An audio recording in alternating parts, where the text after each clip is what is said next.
Imagine a cena. Uma mulher humilhada, tratada como se não valesse nada, apenas porque a vida não seguiu o roteiro que outros escreveram para ela. Mas a história não termina aí. Porque às vezes, justamente quando nos sentimos mais frágeis, o destino nos presenteia com uma reviravolta que muda tudo. E foi exatamente o que aconteceu com Marisa. Era mais um jantar em família, daquele tipo que deixa um gosto amargo na boca. A sogra, dona de um olhar que cortava como lâmina, não perdeu tempo. Você não serve para meu filho, disparou, como se estivesse decretando uma sentença. Ele merece uma mulher capaz de lhe dar netos. Você só ocupa espaço. Marisa se levantou, engoliu o orgulho e saiu sem uma palavra. 2 anos depois, um SMS com uma foto de trigêmeos sorridentes, filhos da ex-nora, agora mãe feliz em uma clínica de luxo no exterior, fariam a mesma mulher desmaiar de choque. A ironia do destino não tem preço, não é mesmo? Mas voltemos ao início. Porque essa história não é sobre vingança, é sobre coragem. Marisa tentava chamar a atenção do marido, mas Jorge sequer tirou os olhos do celular. Apenas um músculo em sua mandíbula traía a irritação. Não adiante me olhar assim, ele murmurou, como se estivesse falando consigo mesmo. Não estou te pedindo filhos, então para de me encher com isso. Fácil dizer, não é? Afinal, não era ele quem ouvia toda semana, a sogra insistir como um disco arranhado. Ou você me dá netos, ou explique por que não pode. Isso é problema seu e dela. Jorge se esquivou, como sempre. Eu não tenho nada a ver com as loucuras da minha mãe. E saiu, deixando Marisa sozinha com a frustração. 3 anos de casamento. Os 2 primeiros quase perfeitos, independência financeira, uma casa só deles, sonhos alinhados. Até que a sogra resolveu que era a hora de virar avó. E o que era um incômodo eventual se transformou em uma obsessão. Todo mundo tem filhos, por que vocês não? Perguntava, como se a maternidade fosse uma obrigação social e não uma escolha íntima. Marisa ainda tentava ser educada. Cada coisa tem seu tempo. Não sou contra, mas isso é decisão de 2. A resposta? Um sorriso falso e uma promessa. Vou conversar com meu filho. Como se Jorge fosse um menino que precisava da aprovação da mamãe para tomar decisões. 1 mês depois, o assunto voltou à tona.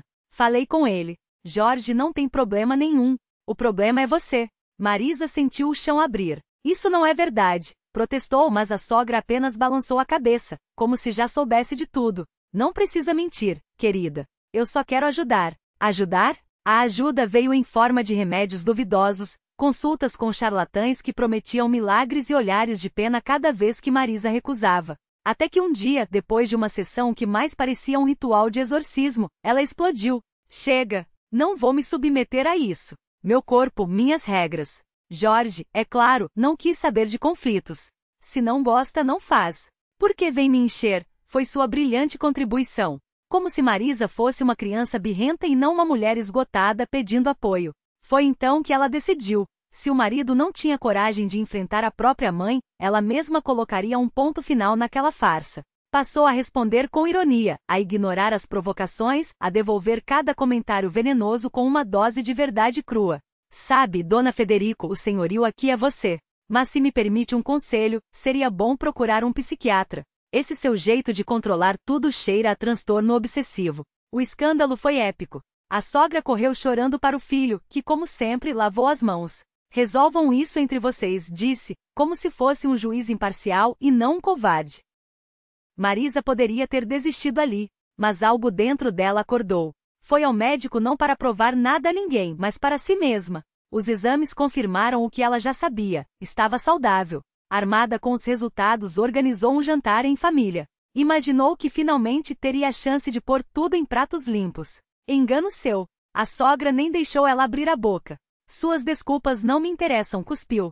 Você é inútil. Meu filho merece melhor. Dessa vez Marisa não engoliu. Levantou-se, pegou a bolsa e saiu, com a certeza de que aquela porta se fechava para sempre. E foi na rua, com o coração aos pedaços, que o passado a encontrou. Lucas. O primeiro amor, o primeiro beijo, o garoto que a fez acreditar em contos de fada. Agora um homem alto, seguro, com um sorriso que ainda fazia seus olhos brilharem. Você não mudou nada, ele disse, enquanto tomavam um café. Marisa riu amargo. Mudou sim. Só não para melhor. E contou tudo. O casamento que virou prisão, o marido ausente, a sogra que agia como uma carrasca. Por que você aguentou tanto tempo? Lucas perguntou, e ela não soube responder. Talvez por inércia. Talvez por medo. Mas naquela noite, algo mudou. Não foi um impulso. Marisa voltou para casa, arrumou as malas e saiu sem olhar para trás. 2 meses depois, Lucas apareceu com uma proposta: venha comigo. Tenho uma vaga na minha empresa, posso ajudar com a mudança, com tudo. Não era um final de filme. Era uma chance. Uma porta se fechará, mas outra se abria, desta vez em outro país, longe dos fantasmas que a sufocavam. Hoje Marisa não sabe se ficará para sempre, mas sabe que pela primeira vez em anos respira aliviada. Enquanto isso, Dona Federico ainda tenta entender como a nora que desprezava agora vive uma vida que ela jamais poderia controlar. Às vezes a justiça chega silenciosa, e quando chega é implacável. A nora pediu o divórcio. Saiu com a cabeça erguida, prometendo ao filho que desta vez encontraria alguém digna dele. O rapaz nem resistiu quando a mãe insistiu em investir na mulher que ela escolhera. Afinal, quem melhor do que Dona Federico para saber o que era bom para o próprio sangue? Mas nada mudou. O tempo passou, e a nova esposa de Jorge começou a sofrer com os mesmos dardos envenenados, as mesmas acusações veladas. Novamente a culpa era a infertilidade. E novamente Dona Federico se recusava a enxergar que o problema talvez não estivesse nas mulheres que cruzavam o caminho do filho, mas em algo muito mais incômodo: a possibilidade de que ele não fosse o homem perfeito que ela pintara na cabeça.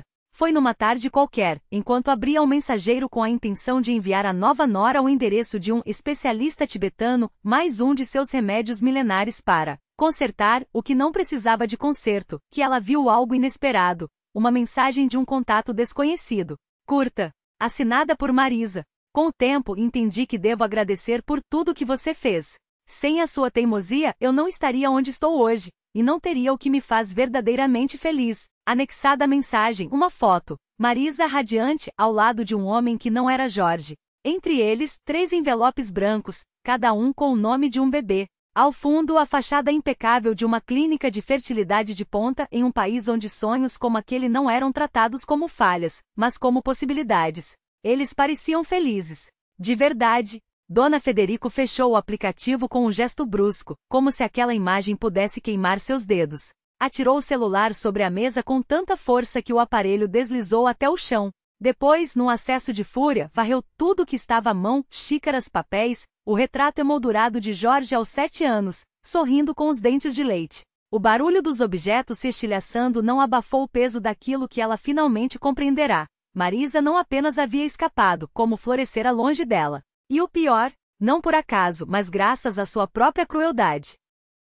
Ela não sabia e jamais saberia que naquele mesmo instante, Marisa ajustava o cobertor sobre o berço do caçula, enquanto o marido sussurrava algo que a fazia rir baixo, sem medo de ser interrompida por um comentário ácido ou um olhar de desdém. Não sabia que a vida da ex-nora era agora um ciclo de risos, noites mal dormidas por causa dos filhos e não por causa de lágrimas, e que às vezes à noite, Marisa olhava para as mãos e se surpreendia com a leveza com que agora carregava o próprio corpo. A notícia do desmaio de Dona Federico chegou como um eco distante. O corpo não aguentará tanta bile engolida, tanta raiva guardada. A nova nora, cansada dos insultos e das acusações, recusou-se a cuidar dela. Jorge, por sua vez, limitou-se a um suspiro quando soube do estado da mãe. Afinal, o que mais poderia fazer? Ela o criará para ser um reflexo de si mesma, e agora colhia o que plantara. Um homem incapaz de amar além das próprias necessidades, tão vazio quanto os quartos da casa que ela mesma esvaziara com suas exigências. No final, Dona Federico ficou sozinha, doente, velha e pela primeira vez na vida dispensável. Não havia mais ninguém para manipular, ninguém para culpar. Só as 4 paredes e o silêncio que ela tanto impusera aos outros, agora voltado contra si. Marisa nunca soube que sua mensagem havia sido a gota final. Continuou vivendo, amando, construindo uma família onde o amor não era moeda de troca, mas fundação. E se em algum momento pensou naqueles que ficaram para trás, foi apenas para agradecer, em segredo, pela liberdade que lhes negaram sem saber que ao fazê-lo, lhe deram as asas de que precisava. E você? Acha que a justiça, quando chega, sempre vem disfarçada de consequência? Deixe seu comentário. Se esta história te fez refletir, compartilhe. Afinal, às vezes, o final de alguém é só o começo de outra pessoa.